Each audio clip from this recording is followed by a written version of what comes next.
Hi guys, welcome back to WellnessNorth Counseling. My name is Aditi and I'm a registered clinical counselor, clinic director and founder of this small team of clinicians in Metro Vancouver with offices in Port Coquitlam and Surrey.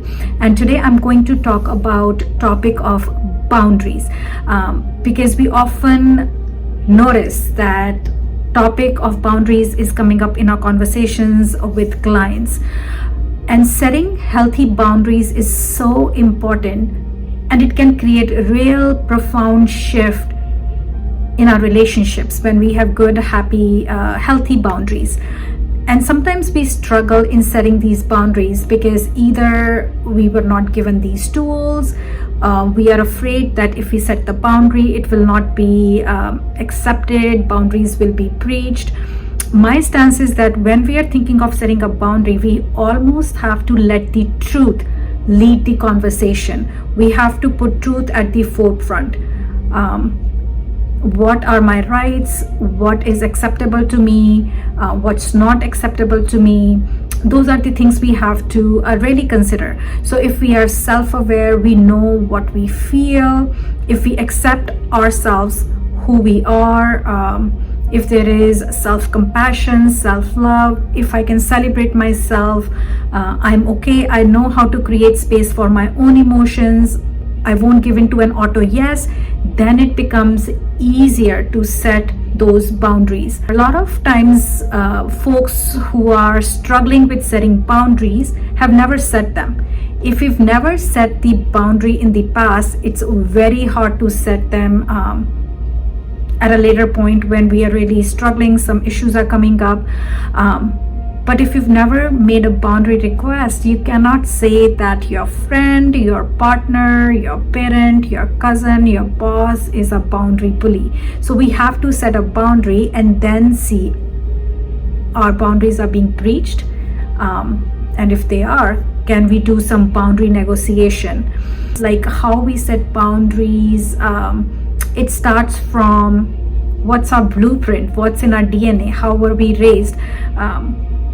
Sometimes we are conditioned to be the bridge, soothers or bridge makers in our families, right? So we assume this role of a peacemaker.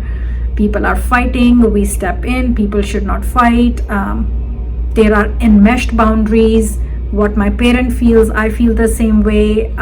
My own autonomy gets lost somewhere. So when I want to say no, but I say yes, an automatic yes, that tells me I'm not being true and authentic to myself.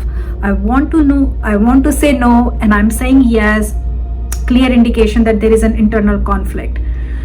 So what's really important is that we are letting truth lead the conversation. If I want to say no, and it's very hard for me to say no, then I have to request for some time. One of my clients was struggling with setting boundaries with friends. Automatic yes, I will show up to the party, yes, I will drop you to the airport, yes, I'll help you with your assignment. So she decided that her way of setting a boundary is asking for some time. That, hey, let me think about this. So it's not an automatic no, which is very hard. I'm a people pleaser, I'm going to say yes. So ask for some time. You can start by saying, hey, I have made a rule to think about the matters. I'm going to take 24 hours to think about this, or can I get back to you about this? And that really helps when we start to take those small risks. Times growing up, we've always felt underappreciated, or we were overachievers. Again, our boundaries are messed up. So we really have to look at our blueprint, our DNA. How were we raised? Were friends allowed to come over? Were there sleepovers happening? Did we have time to have private conversation with our friends?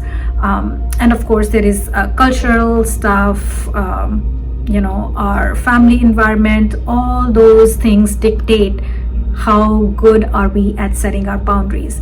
I want you to ask you something. Were you allowed to have different way of thinking growing up? Did you have your own room? Was it always what everyone has decided? I have to go with that decision, or I had that opportunity to say no. And what happened when you said no? Were you told to go to your room? Were you told that you're a troublemaker? So those are some of the things we really need to think about. And a lot of times when we grow up in households where people are yelling, screaming, our boundaries are breached. Our nervous system feels threatened. And you almost have to ask you now as an adult or as a young adult or as an old person, again, depending on how you want to address yourself, what is coming up for you?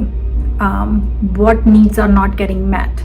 Think about your love relationships, think about your friendships. Are you angry or resentful? Has there been some kind of injury? So those will help you figure out what's your truth. You become more self-aware. A lot of times people have poor or too loose of a boundary. Like I said, when people are peacemakers in the families, when they are avoiding conflicts, they are people pleasers, they are codependent. And sometimes people are too rigid. We are not as sensitive to other people's needs because we've always been in that sympathetic mode where I had to protect myself.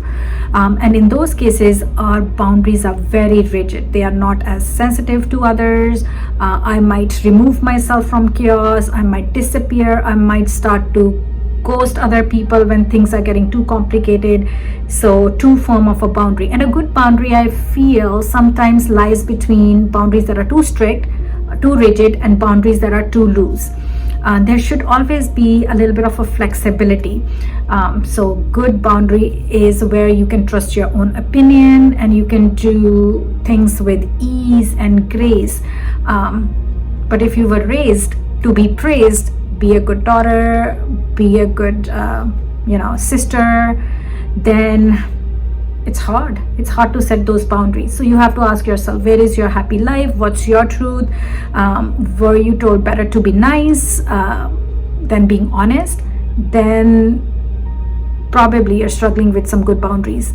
In the end, guys, it doesn't matter what everyone thinks. It's what do you think? And then we add that context of our South Asian culture, where it is a collectivist culture. We do have to think about others, but at what cost? What cost are we continuously sacrificing and continuously giving and not receiving? Right? If there is a balance, great. You give, you receive. There is a, it's a give and take, and we are embracing our humanness.